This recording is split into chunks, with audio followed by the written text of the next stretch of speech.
la ley de imprenta y la expansión de la prensa escrita. En el Virreinato de La Plata existió la imprenta desde principios del siglo XVIII, gracias a los jesuitas que la establecieron en sus misiones del Paraguay, y en 1801 se publicó en Buenos Aires el primer impreso del Río de la Plata. En Montevideo la primera imprenta fue contemporánea del primer periódico. En 1807 los ingleses introducen la imprenta y en ella se publicó la célebre hoja La Estrella del Sur, que se publicaba en inglés y español y que criticaba duramente al gobierno monárquico hispano, al tiempo que enaltecía la prosperidad de Inglaterra y la amplitud y generosidad de sus propósitos. Recién el cuarto año de la invasión luso-brasileña se publica la Ley de Libertad de Imprenta y surgen en Montevideo no menos de 15 publicaciones en lo que podría llamarse el boom de la imprenta en la banda oriental en forma de periódicos, papeles y hojas sueltas. La segunda invasión portuguesa a la provincia oriental se inició en 1817 y tuvo dos momentos culminantes. El más destacable fue en enero de 1820, donde el ejército invasor logra vencer militarmente a las fuerzas artiguistas y consolida su poder.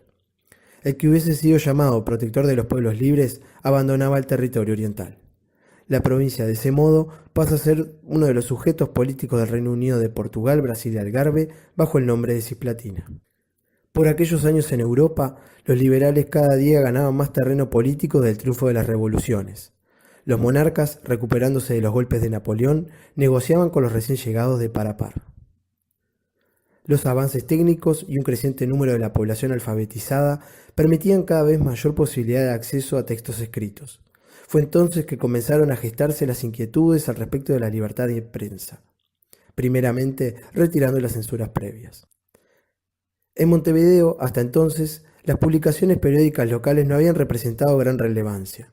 En parte esto se dio por las dificultades que significaba la manutención de estas en un sentido social, político y económico. La falta de redactores, el escaso interés público y los costos relativamente altos auguraron pronto finales para estos ensayos. Dentro de un intenso proceso político en la península, se discutió la Ley de Libertad de Imprenta y en 1821 las Cortes de Lisboa y el rey Juan VI promulgan una normativa que significaría un antes y un después en este proceso. La ley se promulgó el 14 de julio y fue extendida a todos los territorios de influencia lusitana, incluida la banda oriental o por aquel entonces provincia cisplatina. La ley declara en su título primero, artículo primero, que toda persona puede desde la publicación de esta ley en adelante imprimir, publicar, comprar y vender en los estados portugueses cualesquiera libros o escritos sin previa censura. En sus artículos siguientes menciona la protección de derechos de autor y establece ciertas formalidades para su publicación. Ya en el título 2 se establecen los abusos en los que se podría incurrir y las penalidades que ello conllevaba.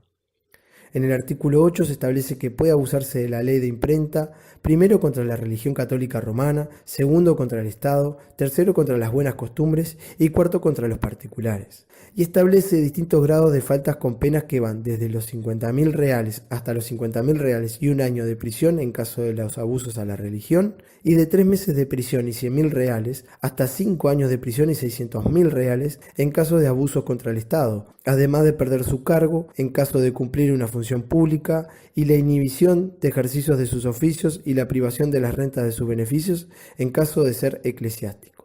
En caso de reincidencia, las penas podrían ser más severas. En sus títulos 3 y 4 establecen quiénes calificarán y juzgarán los delitos y el orden del proceso en los juicios sobre los abusos de libertad de imprenta, juicios contra los que incurrieran en algún delito previamente mencionado y las condiciones de los que deberían aplicar la ley en estos casos. Esta ley sirvió de amparo para el nacimiento de nuevas publicaciones que introducen nuevas ideas en la banda oriental que en los pasados 15 años había vivido una política local muy inestable y cambiante. Surgen así publicaciones como El Pacífico Oriental en 1821, que fue el primer periódico publicado tras la promulgación de la ley y pro-portugués. Y ya a fines de 1822, luego que se abriera el debate sobre el futuro de la nación, habiendo opiniones divididas en cuanto a la unión de las Provincias Unidas, la anexión al Brasil, la independencia absoluta o incluso reconocer una u otra monarquía ibérica tras la salida del Lecor de Montevideo, surgen La Aurora, El Aguacero, El Patriota, El Pampero, El Ciudadano, Los Amigos del Pueblo, entre otras. Alrededor de estas publicaciones se genera, divulga y recodifica todo un lenguaje político nuevo, con influencias iluministas y liberales, que tomaban cada vez más fuerza en la vida política y que aparece como eje central de la gran mayoría de las publicaciones. Surgen así distintos debates entre las publicaciones y los ciudadanos montevideanos respecto a la actualidad del momento. La sociedad montevideana estuvo desde el inicio del período de invasión luso-brasileña dividida entre los partidarios de la invasión y los abrasilerados, contrarios al gobierno de Belecor.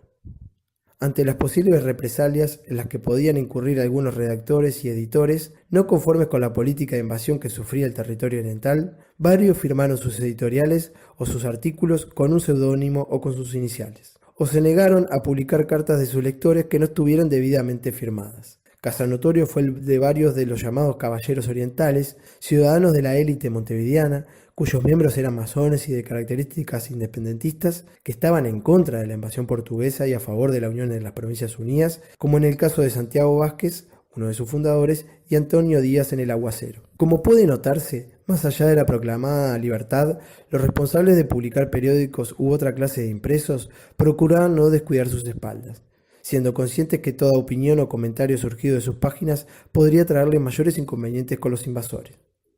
Si bien la segunda invasión portuguesa en la banda oriental no fue vista con mucho agrado por los pobladores y sobre todo por Montevideo, no fue sino hasta la publicación de la ley de imprenta que se expandieron los debates y las posibilidades de cuestionar la realidad de aquella época, tanto opiniones a favor como en contra, predominando las ideas en contra de la invasión que habrían de configurar las ideas que en el futuro llevarían a la provincia a su posterior independencia.